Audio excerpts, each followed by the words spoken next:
how much debris and how many individuals they were able to actually pull from the water here. And authorities could also tell us a little bit more about when one switched from this being a search and recovery mission to specifically more of a salvage mission. I know that investigators are also on the ground with the NTSB, the National Transportation Safety Board. They are working on this investigation. We're waiting to hear what they were able to recover on the scene, what they're all be looking for. Of course, we know that investigators right now are very focused on why this Mormon Black Hawk helicopter was flying at such a low altitude near the airport. Everyone asking that question today. Beyond that, of course, we know that there were 60 passengers and 4 members aboard the plane, in addition to 3 soldiers in that Black Hawk. But we know few details regarding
DC.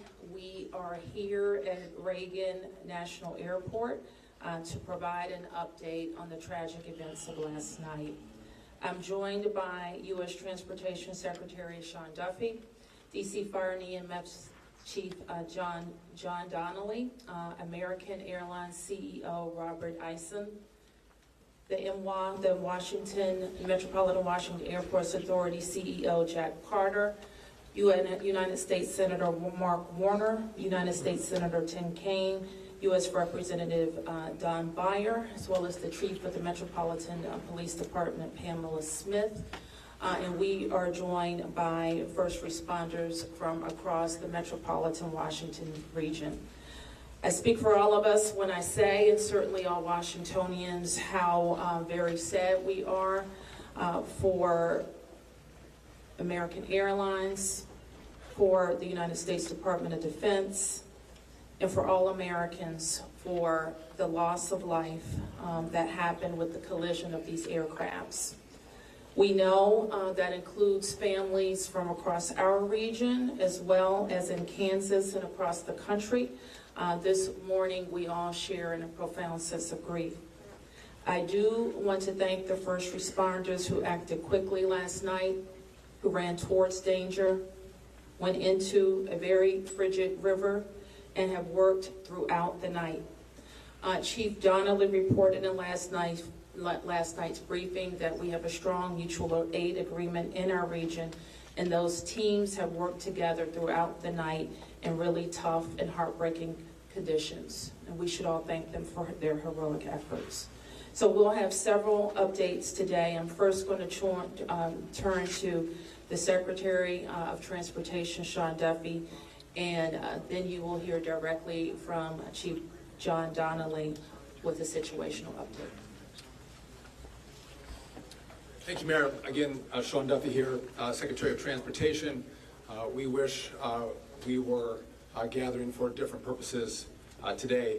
I just want to let you know that the Department of Transportation, the FAA, along with the White House, President Trump, local, state, and federal partners, all working together on this incident in unison. I couldn't be prouder of this team that's been assembled, working tirelessly.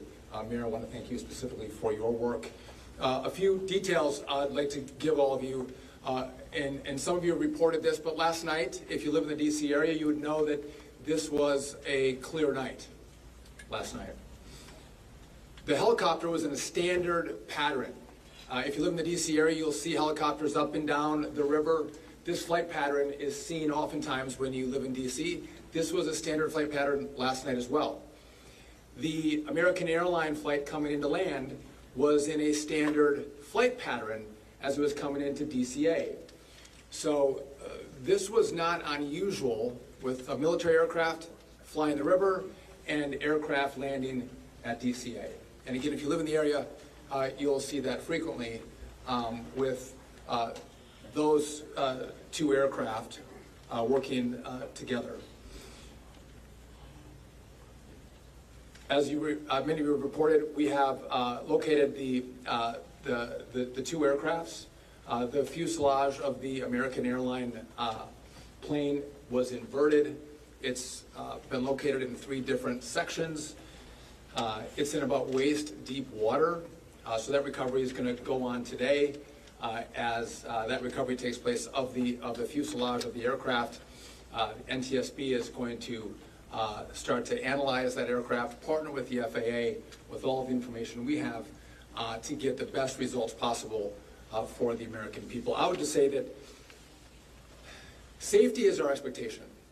Everyone who flies in American skies expects that we fly safely, that when you depart an airport, you get to your destination.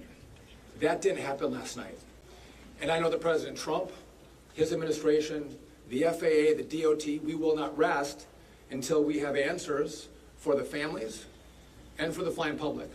You should be assured that when you fly, you're safe. Thank you.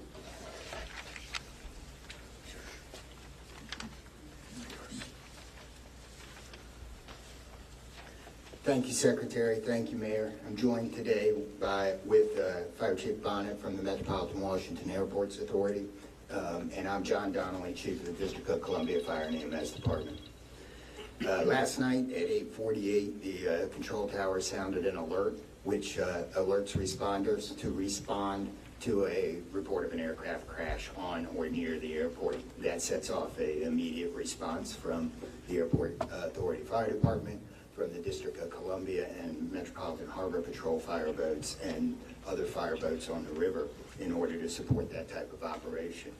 Very quickly, this call escalated. It became apparent, the responders realized that they had a plane crash and immediately escalated to a response that ultimately included about 300 people last night. These responders found extremely frigid conditions. They found heavy wind. They found ice on the water, and they're operated all night in those conditions. I'd like to take a moment to acknowledge the agencies that responded in addition to DC Fire and EMS and Metropolitan Washington Airports Authority. Montgomery County Fire Department, the Prince George's County Fire Department, the Charles County Fire Department, the Baltimore County Police Department, the Anne Arundel County Fire Department, the Alexandria Fire Department, the Arlington County Fire Department, the Fairfax Fire Department, the Prince William Fire Department, the Baltimore City Police Department, the Maryland State Police, the Maryland Natural Resources Police, the Department of Defense, the Joint Base in Bowling Fire Department and the staff there, the U.S. Army, the U.S. Coast Guard, the United States Park Police, the Metropolitan Police Department, the FBI, and the NTSB. Despite all those efforts, we are now at a point where we are switching from a rescue operation to a recovery operation. At this point, we don't believe there are any survivors from this accident. and we have recovered 27 people from the plane and 1 from the helicopter. The District Office of the Medical Examiner has lead on reuniting these bodies and these people with their loved ones, and we will continue to work to find all the bodies and collect them and reunite them with their loved ones. We should also acknowledge that the Virginia Medical Examiner and the Army Medical Examiner are involved in this operation and a very important part of getting people identified. So.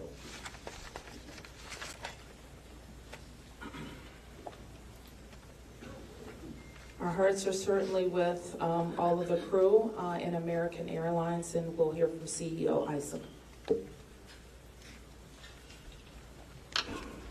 Thank you, Mayor. Good morning. I'm Robert Isom, the CEO of American Airlines. I want to express my sincere condolences for the accident that happened at DCA last night.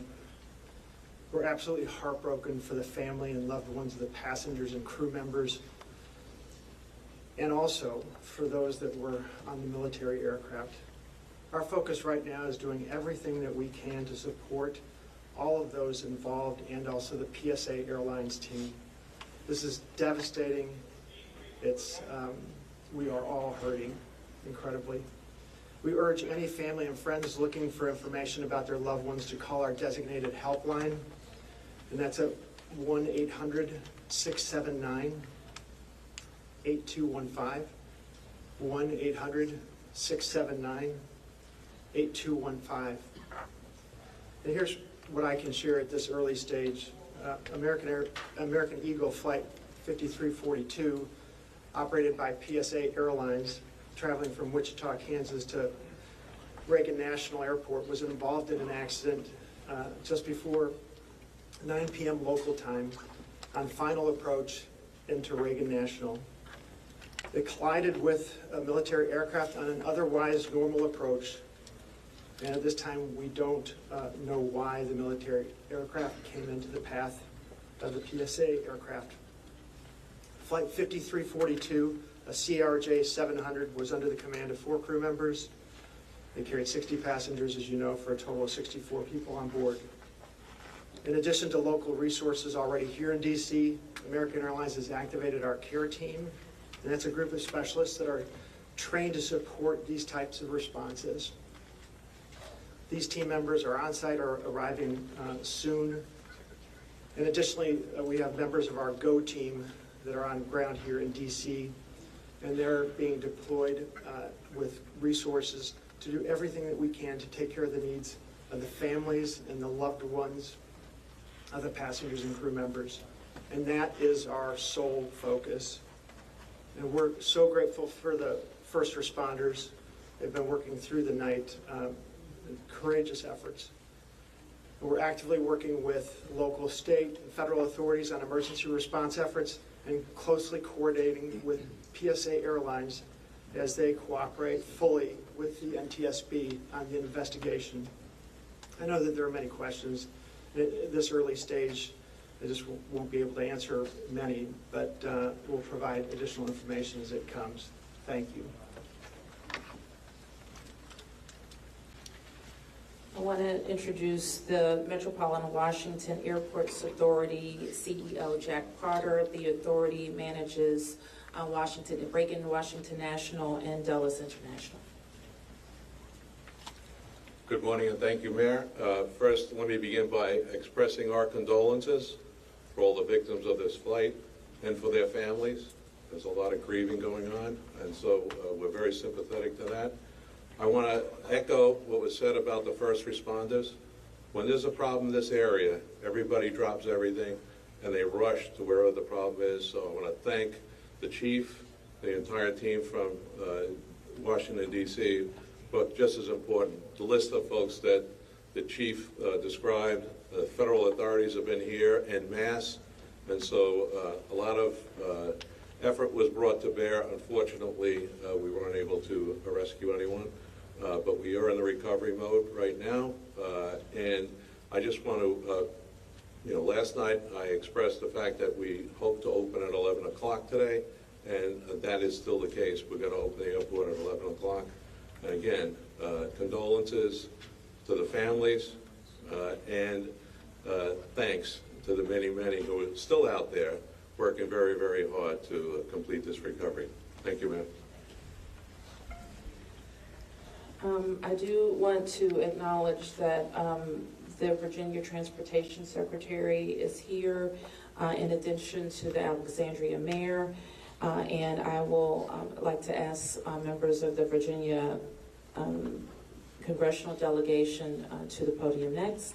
U.S. Senator Mark Warner, followed by Tim Kaine and Representative Don Beyer. Thank you, Mayor. I want to join with everyone else and express my condolences for the victims. For folks who don't live in the DMV, we are made up of a lot of jurisdictions. Reagan Airport's in Virginia. Across the river we have Maryland, obviously the district, but has been indicated by the chief, when tragedy happens, all those distinctions between the various jurisdictions and our federal partners all disappear. And I want to again thank all the first responders. On a personal note, I'll just add that literally I now know I was coming back from the district from a dinner to my home in Old Town Alexandria. And while I did not see the collision, I wondered, I'd never seen this many red lights streaming towards the airport and across the river in Maryland about this time. My phone started blowing up and I realized that this accident had taken place. There'll be a time to figure out. I know NTSB will have a briefing later in the day. But to the victims, our condolences. To the first responders, our thanks. The sorrow, thanks, and questions. So sorrow, as all have expressed, to the crew, to the passengers, to the soldiers, to their families, to their friends, to their loved ones, to people who are still trying to get information and unsure whether their loved ones have been lost. We offer our profound condolences to them and our sorrow for this tragedy. Thanks, I'll echo, Mayor, what you began with. When you see a challenge like this and you see people from so many different agencies, local, state, federal, with different uniforms, different badges, but working in such a coordinated way, even in the midst of a tragedy, it does give you a sense of appreciation and pride in people's willingness to come to the danger and work together. And I started to see that as a local official 30 years ago in Richmond, and definitely have seen it here. And then finally, questions. There are going to be a lot of questions, obviously, a lot of questions. And that's what the NTSB's job is to be an independent investigator of incidents like this. And they are here. We were in dialogue with them earlier today. They've been here since they got the alert, and they will be doing the work and playing lead in answering the many questions that we have. And that's as it should be. It's not a time to speculate. It's a time to investigate and get answers to the questions we need. And I have confidence that will be done. Thank you. Following up on the Senator, I think grief, thanks, and service, with millions and millions of Americans traveling every year, we are all grieving, knowing that it could have been our loved ones, it could have been us. And our hearts go out to all those who have lost folks.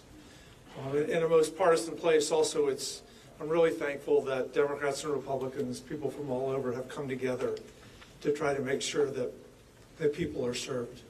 As a local representative, I want the families to know that our office is available to serve you in any way we possibly can through this time of grief and transition and loss. And then also just note that we're deeply grateful for the people who risked their lives last night on a moment's notice and spent the whole night on the river in the ice and the wind, serving us.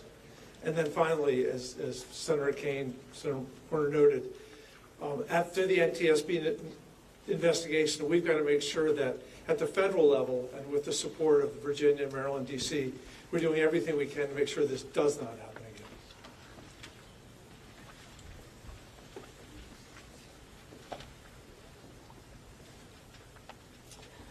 So with that, it's been said already that the National Transportation Safety Board becomes the lead agency in the investigation. Our jurisdiction in DC where the crash occurred over the river concludes as we, in the leadership role of the Unified Command, as we shift to a recovery effort.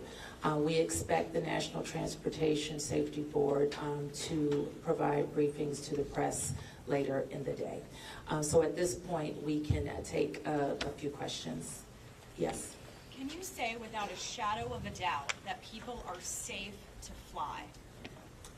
What we can talk about today is what happened here with the collision of these vehicles. We've said what we know, and that the National Transportation Safety Board continues to investigate. I don't know that any of us have been briefed on anything that would suggest any other aircraft are implicated. Yes? You're still missing 30-plus people in the water. What are some of the challenges in recovering them right now? Chief? So the rescue operation, or the recovery operation goes on. It's a lot of touch and feel in the different parts of the plane or in the helicopter, and the crash area is a little spread out, so we've got some work to do. And I think it's a pretty normal type of situation. I don't think it's extraordinary. How spread out is this debris field? So the wind started blowing last night, so we've had debris travel from the airport down as far as the Wilson Bridge. Mile-wise, how far is that? I couldn't tell you. Okay. Less than a mile. This is a question for CEO Carter. You're going to open the airport at 11 o'clock this morning. How are you going to do that? And what impact is that going to have on operations, on passengers, on people's anxiety? How are we going to do this? Well, we're going to open the airport at 11 o'clock. It's safe. We've worked with all the federal agencies, FAA, and it's been determined that we can open that airport safely. The recovery effort that's on our property is on the waterfront. Our primary runway, 119, will be open. It's away from any activity. We're going to have a secure area around that, so all are comfortable that we can get back to operations. Now, each airline will announce or communicate to their passengers what their operations are going to be. Obviously, their networks were disrupted overnight, and so we might have a slow recovery, but the bottom line is we will begin to have aircraft moving in and out of this airport at 11 o'clock. Okay, so 1, 2, 3. Has the flight recorder been recovered, the black box at all? I don't think we can say anything about what's in TSB's purview. You mentioned the airport opens 3 hours from now. There's a lot of helicopter traffic from the military, U.S. Park Police and all that. Will helicopters be flying right through here as well, beyond the recovery efforts? I don't know the answer to that. Jack, do you have anything to add? We don't have anything to add about that. Yes? This is for Secretary Duffy. Can you reassure Americans that the U.S. still has the safest airspace in the world? So the question is, can I guarantee the American flying public that the United States has the most safe and secure airspace in the world? And the answer to that is absolutely, yes, we do. We have early indicators of what happened here, and I will tell you with complete confidence, we have the safest airspace in the world. What's next? When it comes to informing these families who have tragically lost their loved ones, what has that looked like so far? Have any of them been informed? The flight manifest, is there any details you can provide on that front? Chris, can you add anything? All I can say is that we have published the 1-800 number. We have family assistance centers set up here in DCA. We do in Wichita as well. I'm not at liberty to give the number of families that have been that have used those services, but we are making that use. We have over 100 team members that are either here or on their way that are specially trained to work with family members, handle travel arrangements, hotel arrangements, incidentals, to make sure that we're taking care of people in any way that they can, as our teams are hurting and suffering, and as our passengers and their families need assistance. We're doing everything we can. I don't have any more information on that right now. Mayor, go next. Chief Donnelly, can I ask you to describe the next phase of the investigation? How confident are you that you'll be able to recover all 67 of these bodies? And can you speak to some of the debris that's also being pulled out of the river? We understand there are some suitcases, some other things that have been pulled out from the river. And I would like to ask anyone here, perhaps the Transportation Secretary or Mr. Eisen, if we know anything about these victims, age ranges, nationalities, anything of that nature. So the next phase of this operation is going to be led by the NTSB. All of us are working together, though, to search the area and find the victims. I'm confident that we will do that, and that will take us a little bit of time, though. It may involve some more equipment. As far as the things being collected, I don't have personal knowledge. I know that we have been collecting debris that you would expect to see from a plane. And anything about the victims? So the question is about the victims. The NTSB is going to lead that portion of the contact with the victims. I believe American is going to be involved with that as well, and so will the FAA and the Department of Transportation. Secretary Duffy, We're going to take some questions over here. 1, 2, 3, 4. First, Secretary Duffy, the flight path that the helicopter was on, is that a common flight path, and is it normal for helicopters to get clearance to cut across busy approach paths? So I don't know if you all could hear the question. It's a question about the flight path of the helicopter. I don't want to go into too much detail about the information we have from the FAA, but obviously it is not standard to have aircraft collide. I want to be clear on that. But prior to the collision, the flight paths that were being flown from the military and from American, that was not unusual for what happens in the DC airspace. And as this investigation moves forward, we will be able to provide more information to you about the details of that statement. I wanted to follow up on that question regarding the flight path, because you said it's standard. So can you speak to the conversations with air traffic control? Were there blind spots here? I don't know if you can stand. So the question is, were there blind spots with air traffic control? I don't want to make statements about that. I don't lead into that answer. But again, I think whether it was air traffic control, whether it was military aircraft, helicopters, or the American flight, everything was standard in the lead up to the crash. Now, obviously, something happened here. You'll get more information and more details as this investigation moves forward. We'll learn what happened. But again, those who live in the DC area, we see military helicopters fly up and down the river. It's a standard path that they fly. They're used to aircraft landing at DCA, and there's a procedure in place because this happens every day. Something went wrong here. I look forward to the time and point when we can give you that information, but I don't want to comment on that right now. Okay. Senator Kane, Senator Warner, you all have been, very vocal about your concerns about busy runways here, air traffic. I know it's still early in the investigation. I'm just curious if any steps that you all plan to take to address that. We have raised this issue continuously. We've got very busy airspace.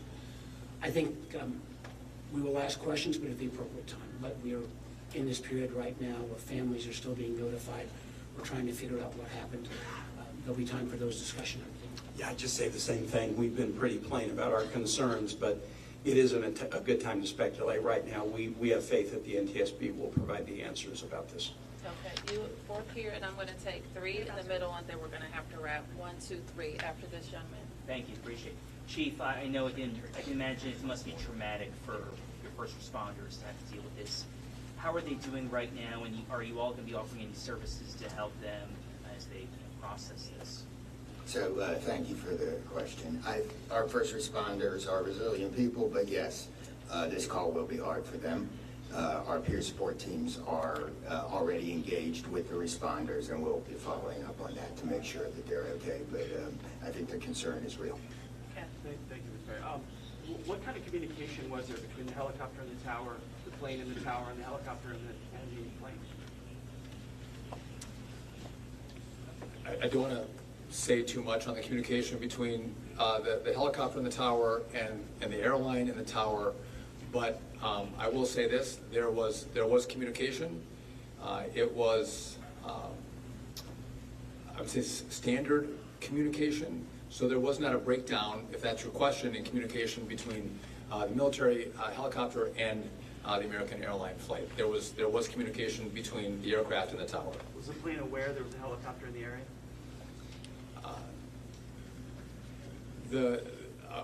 I would say the helicopter was aware that there was a plane in the area. You mentioned that. So the president, you said yesterday that he called into the briefing room. Has he returned to the briefing room since then? Have you spoken? Also, a question about the National Security Advisor, Mike Waltz. He's saying that there was 30 bodies that have been recovered. That he just said that in the White House. Curious. I know you're in this presser right now, so that's hard for you to update. But I do have the question on CODIS in the briefing room. I can do the body. Okay. So in terms of body recovery, as we recover bodies, we have a process, and we're not counting any bodies until they're in the possession of the medical director. So there may be some fluctuating in numbers that other people would report, but our numbers from the medical examiner. So just in regard to the president in the briefing room, I've been with this team for the last hour plus as we've worked through the details of the information we wanted to give you. But it is my understanding that either this morning he was going to be in the situation room, or the situation room is obviously briefing the president. He has been kept in full appraisal of what is taking place. Okay, last two, you ma'am, first. You mentioned that the aircraft were on a standard flight pattern. Just curious, when the airport opens at 11th day, will planes be on that flight pattern again, or are they being directed to fly a different way to land? Josh, do you want to? Well, I mean, safety is paramount, and I don't have that information quite yet from the FAA, so I don't want to provide information I don't want to provide an answer or inaccurate information on what routes will be flown out of DCA. Okay, last one. Two questions really quickly. What do you know about the experience and history of the pilots of both the American Airlines plane and the Army Black Hawk helicopter? And then for Secretary Duffy, last night the president had said that this could have been prevented and questioned why air traffic control didn't tell a helicopter what to do. Is that something that investigators have determined should have happened in this situation? Secretary, just quickly, I don't have a lot of information to release, but these were experienced pilots. I know that the captain had 6 years with PSA, or almost 6 years with PSA, and the first officer almost 2 years. Again, standard approach, and that's about all I can say. Thank you. In regard to the military, I don't have information in regard to the experience of the military pilots. I would just note that this was classified as a training mission. Sometimes people could think that a training mission is someone who is inexperienced in the cockpit.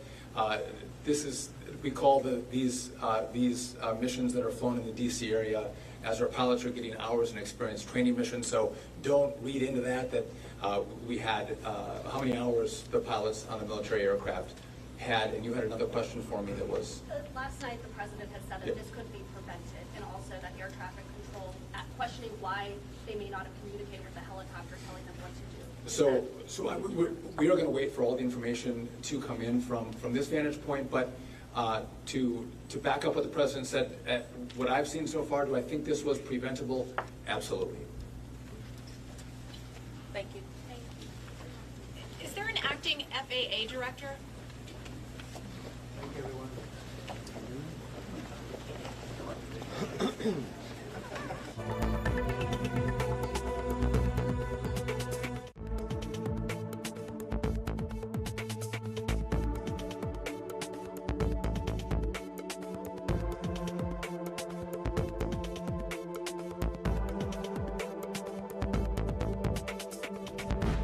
And a American Airlines jet in which at least 64 people on the jet and 3 soldiers on that helicopter have died. the recovery effort is ongoing. Let's bring in our US correspondent, Mark Stone, who was following this for us. And Mark, look, so that was quite a wide-ranging news conference by the end of it there, and we heard just towards the end, as I said, from Sean Duffy, the Transport Secretary, that this was entirely avoidable. And he had said a couple of times, used that word standard. Everything in the lead-up to this collision was standard. Yes, and one of those officials there uttered the words that no rescuer wants to have to say, that they are now switching what was a rescue operation into a recovery operation. They do not believe that any of the 64 people on board the plane or the 3 on board the helicopter will have survived. They confirmed that 28 bodies have now been recovered, 27 from the commercial plane and 1 from the helicopter. So that leaves still 39 people unaccounted for, which is why this recovery operation will continue for many, many hours, I think, as they continue to try and find all of those who they believe now to have perished on the Potomac last night. And alongside that, clearly, an urgent review investigation to establish what happened last night. It was just before 9 o'clock in the evening local time. The American Eagle flight had been flying from Wichita in Kansas on a routine flight here to Washington, D.C. And as it was making its approach, coming from south to north, landing on runway 33 here at Washington Reagan, it hit the Black Hawk helicopter, which, as Sean Duffy said, was on a routine training flight. Now, he made an important point at the end there, as people perhaps try to apportion blame. He made a point that just because a helicopter is on a training flight does not mean necessarily that the crew of that helicopter are inexperienced. So all of that will form part of the investigation. I didn't hear them mention the black box flight recorders, but we understand that one of the 2 flight recorders from the commercial plane has been recovered, and of course that will now be taken for investigation. The National Transportation Safety Board will now lead the investigation, which will try and establish what went wrong. It was, as the President said last night, and as was repeated by his Transportation Secretary today, a clear night. The helicopter was in a standard flight pattern. The American Airlines flight was also in a standard flight pattern, right up until the point at which something went so disastrously wrong. And clearly what they now need to establish is what it was that went wrong. The fuselage of both aircraft have been located and are in the process of being recovered. The plane was in waist-deep water. Now, in a rescue operation, which is now a recovery that will be so incredibly challenging, not least because of the icy conditions of the water, I guess it is some hope and some good news for the recovery teams that the water at the point at which the plane came down is very shallow, waist deep. Nevertheless, we've seen that they have been using divers from the Coast Guard, from a range of other agencies as well, to try and continue to find all of those who perished on the plane. They commented too on the wind last night, which at water levels certainly had picked up, and that clearly will make things more difficult for them. Will mean that the debris site, the area of debris that they need to comb, is large and increasing. And so clearly that's going to make things a lot more difficult for them. This is a huge test, Kamali, for the new administration here in the United States, for President Trump and his cabinet. Sean Duffy is his new transportation secretary, in the job for just over a week.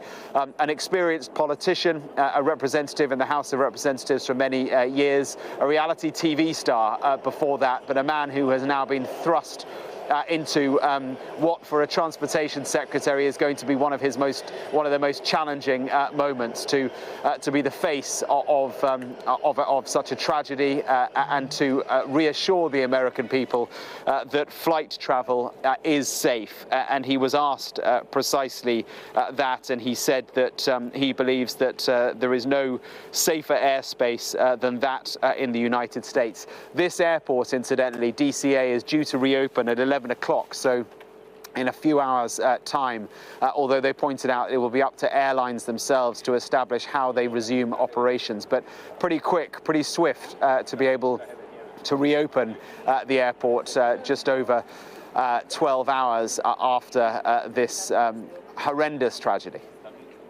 Absolutely. All right, Mark, thank you for that update. As we continue to look at the Potomac, there are officials telling us in the last half an hour or so that this has now switched from a rescue to a recovery operation. No one involved, no one on the passenger jet nor on that military helicopter thought to have survived this collision that happened at 9 o'clock last night in Washington. Let's just remind you what was said in the last half an hour by the head of the Washington Fire Service, John Donnelly.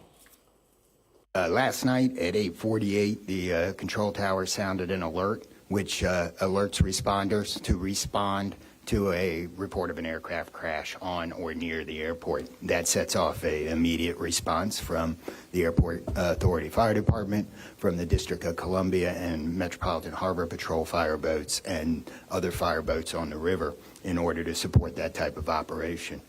Very quickly, this call escalated. It became apparent, the responders realized that they had a plane crash and immediately escalated to a response that ultimately included about 300 people last night. These responders found extremely frigid conditions. They found heavy wind. They found ice on the water, and they operated all night in those conditions.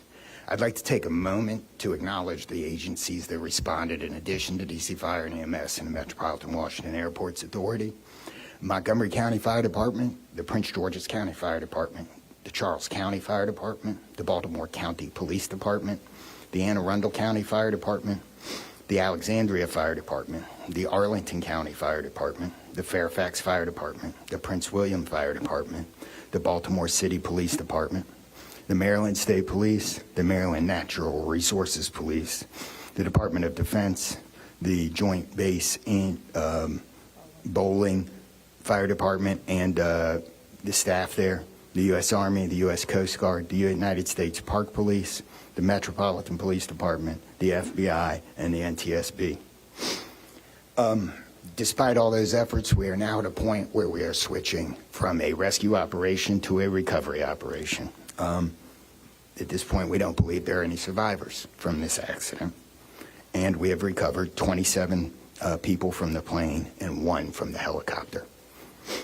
The District Office of the Medical Examiner has lead on reuniting these bodies and these people with their loved ones, and we will continue to work to find all the bodies and collect them and reunite them with their loved ones. We should also acknowledge that the Virginia Medical Examiner and the Army Medical Examiner are involved in this operation and a very important part of getting people identified. Well, I'm joined now by data and forensics correspondent Tom Cheshire to look in a bit more detail exactly what we know had happened before these planes collided. Tom, thanks very much for joining us. Just take us through what happened just prior to 9 p.m. last night when these planes Yeah, we crashed. can look at the flight data. So this is publicly available data from Flight Radar 24.